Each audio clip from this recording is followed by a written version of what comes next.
Hello. I had to do it. I just had to do it. Hey, what's going on, guys? Welcome back to my workbench.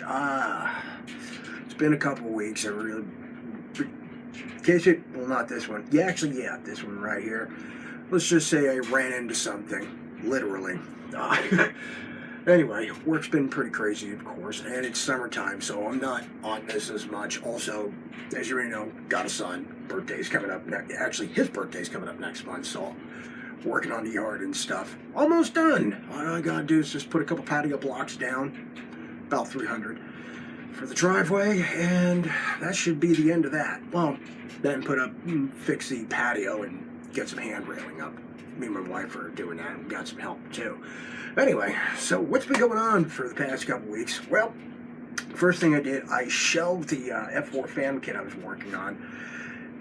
For you new guys, you'll understand one day. Old guys, you're familiar with this. You know, you're working on a build, and it's just frustrating for some reason. I'm just not into it. I just don't have the oomph for it. So, I mean, even though I finished a paint job, got most of the paintwork done, I just didn't have the oomph for it. It was just starting to piss me off. That, and when I was doing a paint job, I kept retouching every little thing on the camouflage, and it just started getting really frustrated. So, instead of throwing it across this part of the basement, I decided to shelve it for the time being until I get the mojo again for it.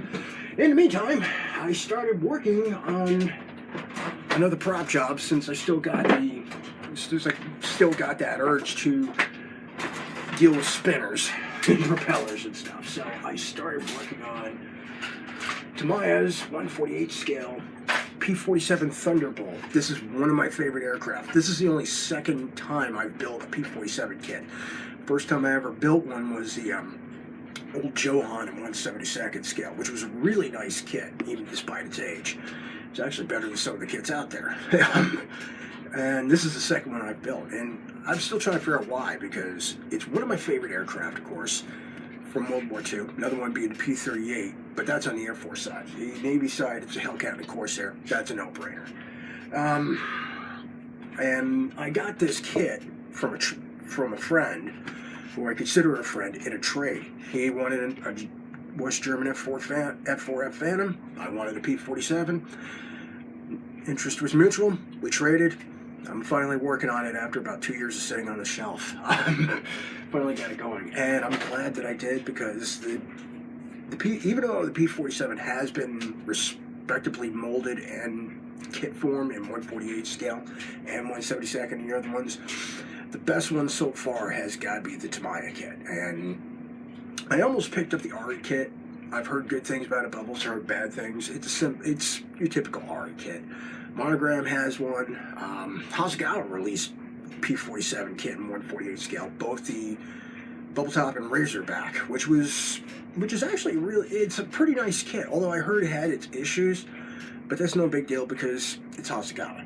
And then Tamiya, back in 2000, released the Razorback and the bubble top. They also released the P-47M, which is a really, really nice kit. And until some other company comes out with one that can beat this kit, which I seriously doubt, this is it. The Tamiya is the be-all, end-all. And the Hasegawa kit's pretty good. So I started working on it. I worked on the cockpit, as you can see here. I'm not going to get into too much depth with this, like a step-by-step. I'm just going to tell you what I've been doing so far, and that's basically it. The cockpit's already done, as you can see here. In case you're wondering why it's a darker green than usual, the company that built the P-47, Republic Aviation, used a dark dull green for the cockpit. And if you're wondering about the yellow, that's the actual color of the paint, zinc chromate.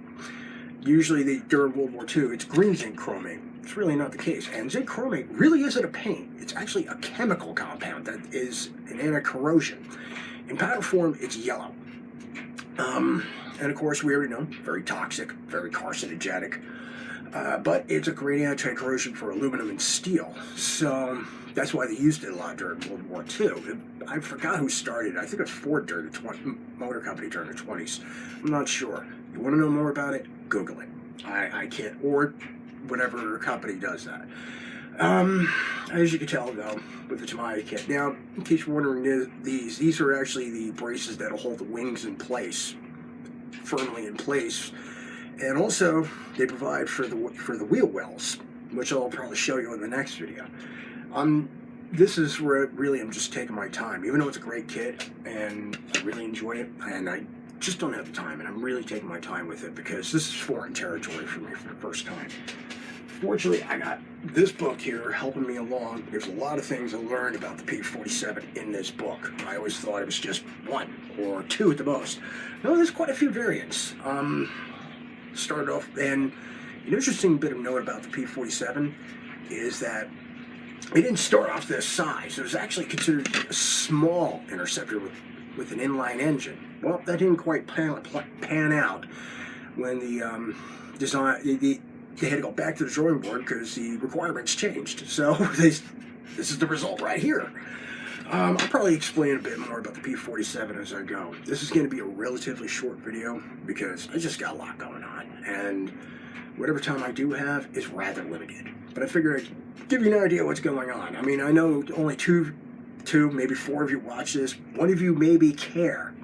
And that's probably because you're a family member, or I've probably met you before. The engine's going to be worked on next. It's typical Tamiya. At most you need is just ignition harnesses, which you can make out of wire yourself. I'm not going to do that because I'm lazy, and this is the first time I'm building a P-47 in this scale. I didn't realize how big the P-47 was. It's a big bird. I mean, it's a little bit bigger than the F6F Hellcat. The Hellcat was a pretty big plane. I think this is actually roughly the size of a TBF Avenger torpedo plane. That's how big this is. And this is a fighter. The other one is a torpedo plane. But so far, this kit's really, really fun. Like you say, it's just a great kit. I'm not using the kit decals. I actually ordered aftermarket. And I really had a tough time trying to pick what I wanted. I was hoping I'd find one with a pinup. And unfortunately, some of the ones that had the invasion stripes don't want to do the invasion stripes. I am done with D-Day invasion stripes. No more. Wasn't really in a mood for a bubble top, so I stuck with the Razorback for now. It's easy. It's olive drab over gray. I'm gonna try painting this again. Fortunately, it's only 2 colors, not multiple colors, so this should make life a little bit easier. I think the most I gotta do outside of the olive drab and the gray is maybe white around the cowling, but I'll explain more of that as I go. The engine itself is primed. Like I said, I'll give you more information about the P-47 as I go along. It's not going to be much. It's just put together, put on the shelf, and look what I built. That's it. That is it. That's all I'm doing with this one. And like I said, I still got the urge for the prop jobs, and I didn't feel like building another Zero. Even though I did want to build another Zero, let me do something different this time.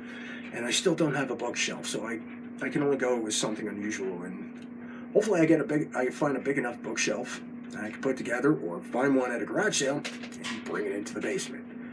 So this is what I got for now. I'll try not to make it a little bit longer or period of breaks in between on what I'm doing, because hopefully once I get everything said and done with the backyard, things will be semi-normal. Like I said, my son's going to be a year old, so it's going to be an interesting birthday party. And he's already ahead of the curve. He is 11 months now, and he's been walking since about 9.5 months. He learned quick. Only a couple weeks of crawling, and then he stood up and he started walking, and that was it. Now he's just working on running while standing up. So we're getting better on that. I love my son. What can I tell you? Yeah, that's basically it. This is what I got for now. Really don't have much. I'm sure the next video or two I'll have a lot of progress on this. I'm just taking my time with this, and I'm really, really enjoying it. And I'll tell you what I've done, give you a bit of history on the P-47 itself. Hopefully I get everything right. So I can tell you this, P-47 one is just, for me, it's just a fun subject. It's a unique subject because I'm tired of P-51s, and I don't have a P-38 at the moment. Hopefully I'll find one. Happy modeling, take it easy guys, and I will talk to you again soon.